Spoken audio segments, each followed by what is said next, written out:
خب درود هموطنان عزیزم،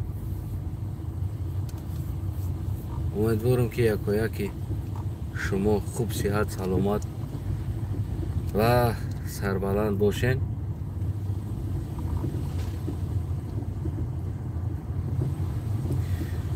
خب 32مین سالگرد استقلالیت جمهوری تاجیکستان و 32مین سالگرد پرچم مستقلی تاجیکستان و خود تاجیکستان و خود تاجیکستانی ها بگیم که مبارک باشه. البته که فردا دیگه نمیدونم وقت میشه و نمیشه و نبار کردن ده یک کم یک قشلاق اومدگی بدم نزدیکتر گفتم از فرصت استفاده برده گپ زنم. البته فردا ما گوییم که استقلالیت یعنی جشن استقلالیت داریم.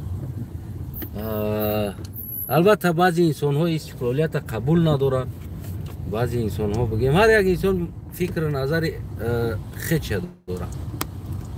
البته که ما همچون شهروند جمهوری تاجیکستان بگیم که استقلالیت خدمه و پرچم خدمه، اسعار ملی خدمه یعنی پول خدمه و پاسپورت خدمه و گرب خدمه که در کل جهان هم یک تاجیکستانی قبول میکنن، ما این را البته قبول دارم.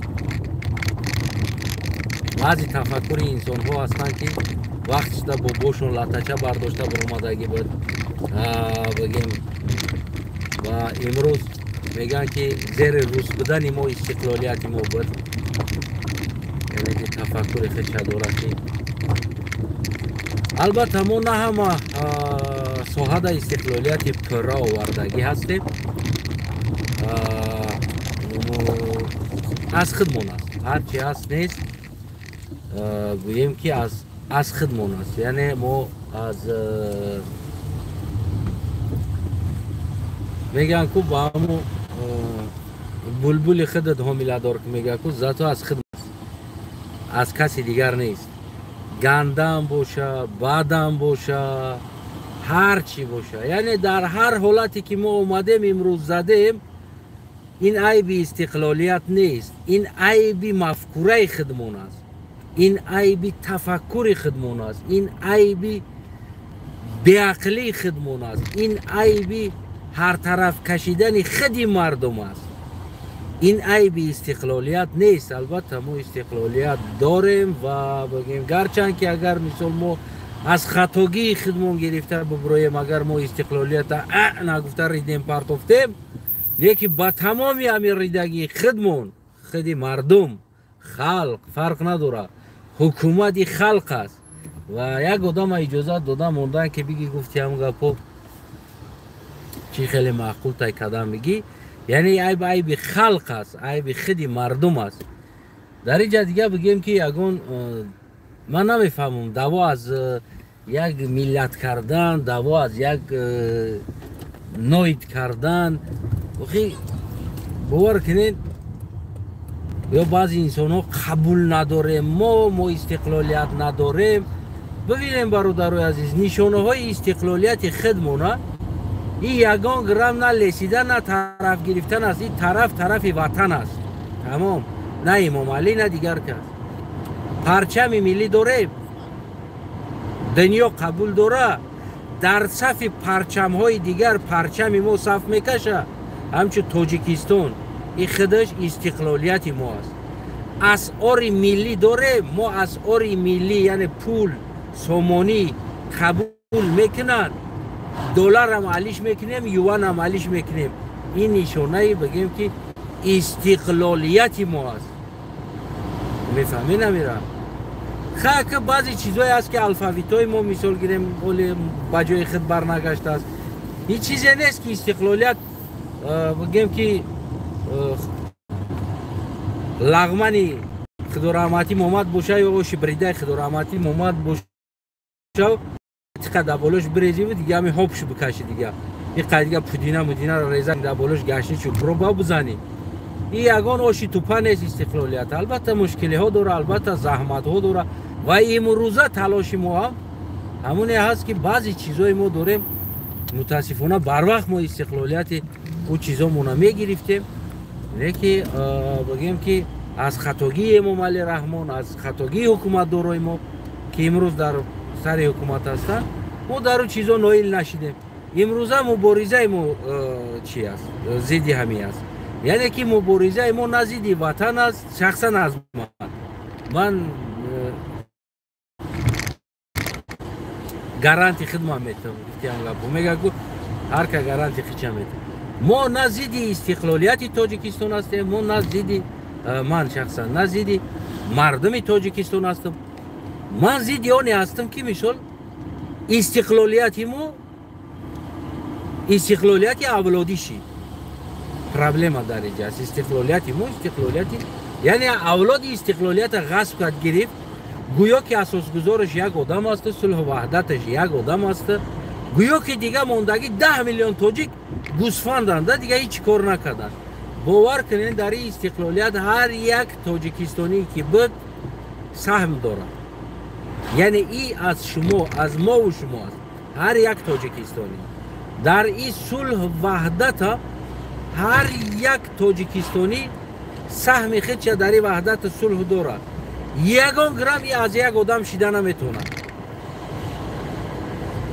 برعکس ما ملت این صلح آوردیم، ما استقلالیت آوردیم.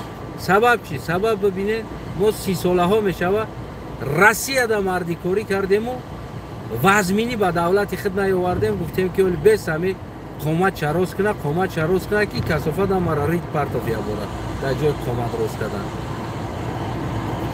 گرگدور دید و میدان خالی میگن کو میگن گرگدور دید و میدان خالی، دیگر هر کاری کردن گرفت. تاجیکدور دید تاجیکستان خالی. او پرابلم یعنی که مطلع اصلیش اگر درستر کده اگر تحلیل کنیم، امام علی رحمان تاجیکدور دید و تاجیکستان خالی غصب کردن گرفت. چقدر که همون بگیم که خودش در محقوله دلش در میغنجه، نه خیلی غصب کردن گرفت، دزدیدن گرفت، غصب کردن گرفت. برای چی؟ برای که تاجیک از وطن دور بود، تاجیکستانی خالی، تاجیکستان خالی، تاجیکستانی دور، تاجیکستان خالی بود. برای همون آن چیزی که هست بسیار بعضی انسان های بگیم که باباش روسی خلاص میخواست یا پدرش امروز میگه با روس بدن خوب است، این چیزا در افغانستان هم شده ایستاده است. اوجی میگن که امریکا در روس خوب است، با روس خوبه چی با جنگی دیدیدش تکده نه فهمیدیم. یعنی که ببینید دوستای عزیزم یک چی را فراموش نکنید، هیچ کس برای من تو برای وطن من تو خوب شده نمیتونه، هیچ کس. و بعد هم کنیم موت میکنیم میره، خوب هم کنیم موت میکنیم. یعنی در اینجا دیگر کسی برای خوبی تو نمیوید. میفهمی نمیرم. عادی ترین چیز یک دختر یا بچه میگیرم میگه ما ترا خوبی کردم، اینا ما ترا گرفتم اویلا کردم خطیت کردم خوبی کردی، تو مردنش تجاوز میکنی او را، هم خوبی های نی تو برای کیفی خودت گرفتی. وطن نمو دوی مینتت میکنه که میگه ما ترا خوبی کردم، ما ترا آزاد کردم، ما ترا نگات کردم، ما ترا نان دادم، ما ترا اوقات دادم. مثل که هم مرد بزن میگه کو خدا را شکر نمیکنی، اینا ما ترا اوقات دادم، نان دادم، اینا خونه و در دادم، اینا ایرا دادم، اورا دادم، هم خلاص. لیکن این طرف شا نگاه کنی تو مردنش تجاوز کردی و تو مردنش میکنه برای نانش. نمیدی در جای نان تجاوز کرده، یعنی این کار شوخی نیست. همه خلاص همی دولت هست. هر کسی که اگر بیویه، هر کسی که برای تو وعده میده که من آینده برای تو زور میکنم، زور میسازم، ما قطینه دولت همکاری داریم یا خیتای برای ما دوست است، یگان کس برای تو دوست نیستی را فراموش نکن وطنم. یگان کس، هر کسی نان میده در عوضش میخواد تجاوز کنه. این امیره در کتابچه حیاتت نوشته بمون در یک جاش. فهمیدستی؟ مثل همون گفتم که عادی ترین، یا استغفرالله، عادی ترین مثال، عادی ترین یک انسان یک زن میگیره، یک دختر میگیره، یه حیاتون همون در نان میته اوقات میته نه که در عوضش دویم تجاوز میکنه هر شب این نمی است همون یک کس که وطنی مودم گرفتم و دستگیری کرد و ترا نان داد جای کار آفرید و بدون که هر شب ترا تجاوز میکنه نمیدی یعنی که تجاوز جنسی تام نکنه تجاوز فکریت میکنه تجاوزی بگیم زبانیت میکنه تجاوزی و غیره کارهات میکنه یعنی که مدنیت تمیتی منتالیتت تمیتی و غیره چیزا تا استا در عوضی نان در عوضی نان این چیزا تمیتی هم مدنیت تا هم بگیم فرهنگ تا اوستا بعضی چیزهای او را تو مجبوری قبول کنی مثل همونه که 70 ساله SSSR بالای سر ما بود و خواهی نخواهی زبانش قبول کردی خواهی نخواهی دیگر چیزاش بگیم که ما تو چیکار کردیم قبول کردیم همین خلاص با ایوازی چی بود با ایوازی شکم منصر کرد نان داد خلاص خدمون غلام واری کار فرمون پول خدمون در خدمون نان داد و بگیم که منتالیته خیچه جاری کرد ده تکم اروز شیده بدیم ده تکم اروز و توی امروز بگیم که خوجاند دیگه جا مثال گیریم بعض جا بین خداشون روسی گپ میزنن بین خداشون سبب که بگیم تاثیر اونمو سال زمان اونمو چیزا هست برای ما هموطنای عزیزم این استقلالیتی که داریم و این چیزی که ما را دنیا قبول میکنه با او پرچم و با او پاسپورت خودمون که میریم ویر فروم میگه فروم تاجیکستان میگوی کو تاجیکستان میگوی فهمیدین یعنی خودش گفتی همون گپو که اونمو خودش هم دولت است یعنی مبارزه ما دشمن بودن با این وطن با استقلالیت نیست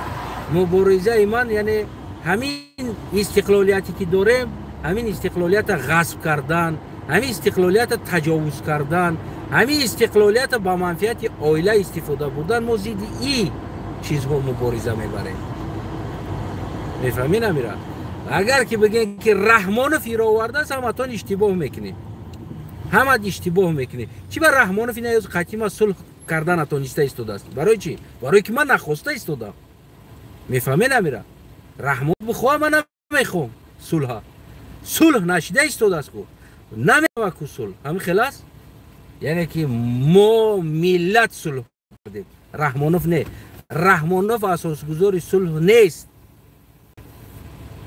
مثل همونه که ستالین در یک چقری خواه زد بون کرده بابای ما رفتن جنگیدن گرمانیا را بریدن به نام خودشون اومدن لیدر جنگ کی بود ستالین واسه هم خیلی شده ایستاده است ما خلقیم هر یک تای شما اساسگذاری استقلالیت هستیم هر یک تای شما برای همون رب با رحمانوف این چیزا نتین با یک انسان رب نتین هیچ وقت هموطنان عزیزم درباره استقلالیت گفتنی ها بگیم خیلی زیاد است خیلی زیاد برای چی برای که ما امروز تصمیم میگیریم که میشل آوی خودمون با این یا با اون طرف بگیم بتیم هم خلاص ما بر وقت استقلالیت انرژتیکی را در بدست آوردگیم تاجیکستان بر وقت متاسفانه یعنی نبودن استقلالیت انرژتیکی ما چی است انرژتیکی ما غصب شدگی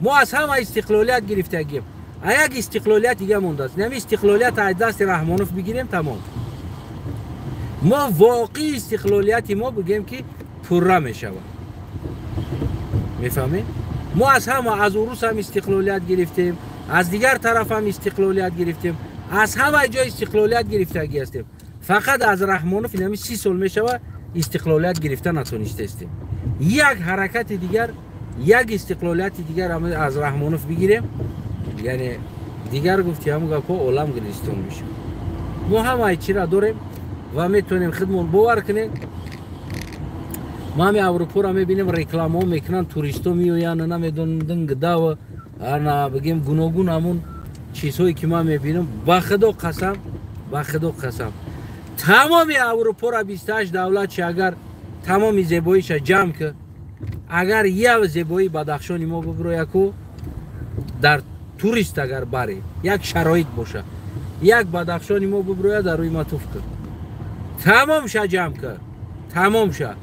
بیارش اگر یا ورزاب ببرویه کو در روی متوفکه یک کوهای ورزاب ده ببرویه یا اوی ورزاب ده ببرویه نه ببرویه هموطنی عزیزم نیست رکلامه همین رکلامه همین این رحمان فموخی گوکلا نمیتونه گفتی هم گفت نه رکلام استفاده برده میتونه نه کار کرده میتونه نه همکاری کرده میتونه یک کس خاطی گووری فقط دزدیره میتونه خلاص پرابلم دایی است برای ما هموطنای عزیزی به نهایت مهربانی اولی قدرم و وطن عزیزم تاجیکستان و مردم عزیزی تاجیکستان با شما و با وطنم با تاجیکستانی عزیزم با او پرچمش و او گیمن و او گرب و او اسعار ملی و آن چیزهایی که مستقلا تصمیم گیرنده خودش و کل دنیا که او را تصدیق میکنه استقلالیت مبارک به همتون.